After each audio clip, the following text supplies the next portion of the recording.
Video එකක් කරන්න හිතුවේ. සියලු දෙනාටම ආයුබෝවන්. පහුගිය දවස්වල අධ්‍යාපන ප්‍රතිසංස්කරණ ගැන බොහෝ කතා බහ සිදු වුණා. ඉතින් අපි මේ ගුරු ශාස්ත්‍රයේ ඉන්න නිසා මට හිතුණා පොඩි අදහසක් කියන්න. සහ අපි පරම්පරාවක් විදිහට මේ තාක්ෂණයේ වෙනස් වීම දැක්කා. ඒ අනුව අද ගත්තහම මේ අද බොහෝ දරුවෝ තාක්ෂණය භාවිතා කරනවා.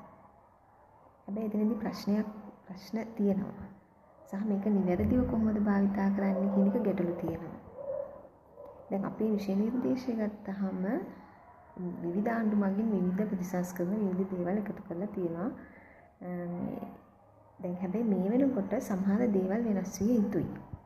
හේතුව තමයි කාලයත් එක්ක ඒක එහෙම වෙන්න ඕන. අපේ තියෙන වෘත්තීය අවශ්‍යතාවය මත ලෝකයේත් එක්ක ගනුදෙනු කරනකොට සමහර අපි අධ්‍යාපනයේ ප්‍රධාන වෙන්නේ. එතකොට ඒ සමහර දේවල් වෙනස් වෙන්න ඕන. හැබැයි එතනදී මම හිතන්නේ මේක සම්පූර්ණයෙන් කනපිට ගහන්න ඕන කියන එකක් නෙවෙයි. සමහර දේවල් මේකෙන් අයින් වෙන්න ඕන සහ අලුතින් දේවල් එකතු වෙන්න ඕන. ඉතින් මේ පිළිබඳව ගොඩාක් අදහස් මත අපිට අහන්න ලැබුණා. ඉතින් මේ හරහා හොඳ අධ්‍යයනයකින් හොඳ මත විමසීමකින් පසුව මේ දේවල් කළ යුතුයි කියන එක තමයි මගේ අදහස. සහ විශේෂයෙන් අර පෙළපොත් මේ සෑදීමේදී ඒ පිළිබඳව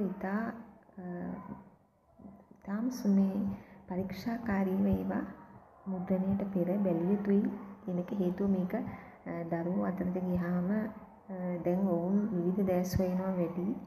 සහ අර කිව්වාගේ සමස්තයක් විදිහට මේ තාක්ෂණය කියන දෙයට යට නොවි තාක්ෂණයෙන් වැඩ ගන්න තමන්ගේ කටයුතු පහසු කරගන්න. ඒක ජාතික සංවර්ධනයට කොහොමද බලපාන්නේ මේ එකතු කරගන්නේ.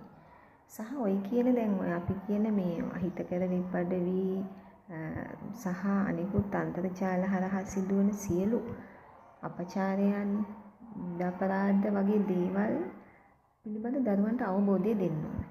ඒක විනය කියලා වෙනම විෂයක් කරහා හෝ ඒක තමයි දරුවෝ තුළ ප්‍රධාන වශයෙන් ඇති කරන්න ඕන මම හිතන්නේ. එතකොට ඊට පස්සේ අනිත් විෂයන් ගැනීම කියන එක හරිම පහසුයි.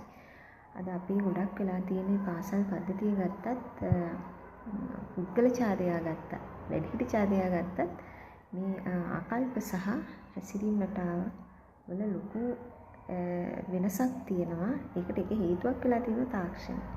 ඉතින් එතකොට මේ තාක්ෂණයේ නිවැරදිව භාවිතය කියන එක තමයි ප්‍රධාන වශයෙන් ළමයට දෙන්න ඕන. මොකද ඒකෙන් වැඩ ගන්න ඔය කියන AI තාක්ෂණය සහ අනිකුත් බොහෝ දේවල් දැනටම තමයි දන්නවා. හැබැයි උන්ට දැන් ග්‍රාමීය ප්‍රදේශ වලට ආවහම ළමයින්ට සම්පත්වල හිගතාවේ තියෙනවා. ඉතින් මේ දේවල් කර ගැනීමට ඒකත් දුෂ්කරතාවයක්. ඉතින් මම හිතන්නේ ආණ්ඩුවක් විදිහට මේ සියලු කාරණා සලකා බැලීමෙන් පසුව සහ ඉතා සුපරීක්ෂාකාරීව තමයි මේ කටයුතු කළ යුත්තේ. ඒක අනිවාර්යෙන් කළ යුතු දෙයක්, හොඳ දෙයක්. හැබැයි ඒක ඉතා හොඳ අධ්‍යයනයකින් පසුව මේ දේ සිදු කිරීම තමයි හොඳ කියලා අපි දැන් මේ ගුරු ශාස්ත්‍රයේ ඉන්න අය විදිහට දකින්නේ. බොහොම ස්තුතියි.